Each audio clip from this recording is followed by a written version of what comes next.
What's up, guys? I'm Crystal Lee Naomi, aka Jasmine Borders on Tyler Perry's Sistas. Be sure to subscribe to the Haves and the Have-Nots review for not only reviews on the Haves and the Have-Nots, but also on Sistas. And while you're at it, give your girl a follow on Instagram at Crystal Lee Naomi. And I'll see you every Wednesday at 9, only on BET. All right, Sistas fans. Now I have to say, if I can find my dang phone, because I wanted to pull up the numbers here. Actually, let's go ahead and do this. You know the drill. Go ahead and hit the like button, hit subscribe, click the bell notification icon, and select all. That way you don't miss out whenever I post new content to the channel. Also, follow me on social media. Links are in the description below.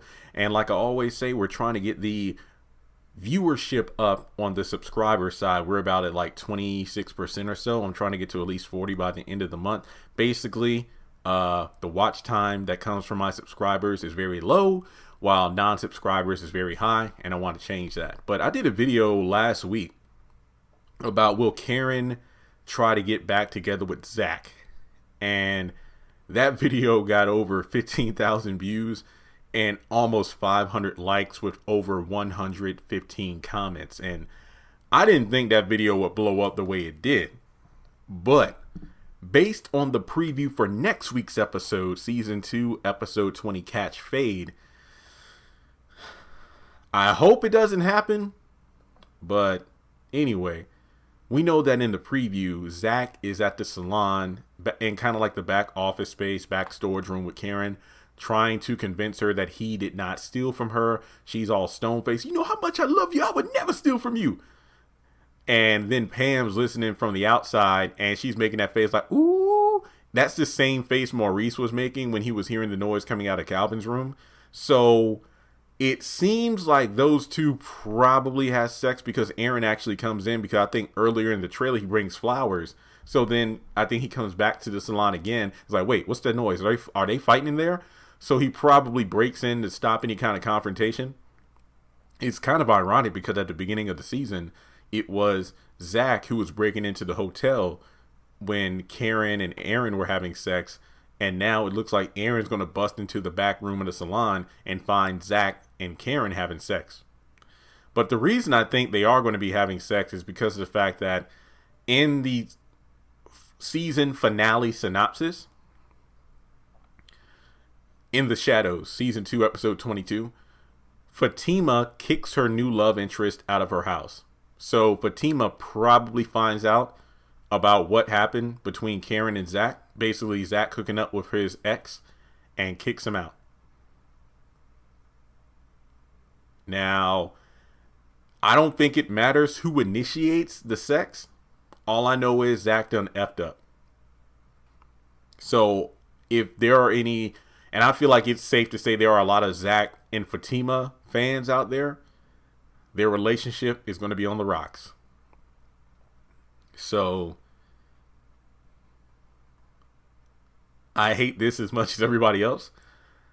I really do. I don't know why Zack goes down there. Because remember last night's episode, Danny was like, I think you should be the one to tell her in person, Zack. No, I'm like, I agree with Zack. I ain't got nothing to say with her. Look, you could tell her I'm doing okay. Don't worry about me. I didn't take that money.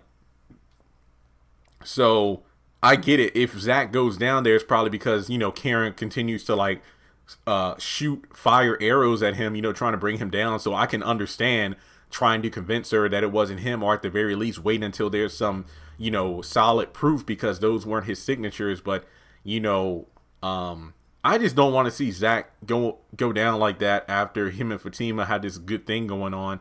So it sucks. Not to mention, look, I'm not saying I'm on Andy's side, but Andy did call it. She's like, oh yeah, you and Zack, Aaron's just there to fill a void, and you'll be back with Zack before you know it. Well, she probably will have a point, but my God, because Zack in the trailer, believe I would never steal. He's kind of crying and whatnot. I'm like, Lord, he's going to be emotional, and then Karen's going to get in her feelings. And remember, her and Aaron haven't had sex, so she's going to be all horny and try to jump on him. For the love of God, I don't want to see Zack into a situation. He just got out behind bars, and now Fatima's going to put him in the doghouse. Yeah, he went from the big house to the doghouse, and I'm like, where the hell is he going to go now? Back to Danny's place? Well, I don't think Danny would have a problem with Zack coming back. Preston and him are cool. Plus, Danny might feel more secure with Zack around in the event of, any of Preston's family members showing back up. So it's almost like that's the one thing I would hate by the end of the season finale, to be back at square one, meaning that this entire season was a waste of time. I mean, you got the whole Calvin and Sabrina thing. It's just been trashed. Karen and Aaron, oh, she's back with Zack. And then Danny and then Preston is still back to the whole insecurity thing. And then Andy, that's just a hot mess. So at the end of the day, I would feel really bad if that's how the season ended, because I know there's a season 3, which they've already filmed. But at the same time, it's like, damn, we really aren't going anywhere, are we? We're just going around in a big circle. So let me know your thoughts in the comment section below. If nothing else, if Fatima finds out, which she probably will, this is going to make her stick with her guns. Her stance is on love, it being a sham, and she'll just continue to date around and have sex. So I mean, I get it, these shows can't really continue. If people are happy, you have to keep the drama, but it just feels so repetitive and redundant for stupid things like this to happen. So thanks so much for tuning in, guys. Hope you're doing well. And I really do feel bad. It's like, I get it, you go back to what's familiar, even when something new is better than what you had before. It's like, Zack, you're pleading with a woman who has done nothing but tear you down to, plead your innocence, and now you're about to just mess things up big time. I just hate it. I really hate it. All right, guys, I'm sorry for rambling, but if you want to donate to the channel, feel free to do so on PayPal or Cash App. And with that being said, thanks so much for tuning in, and I'll catch you in the next video.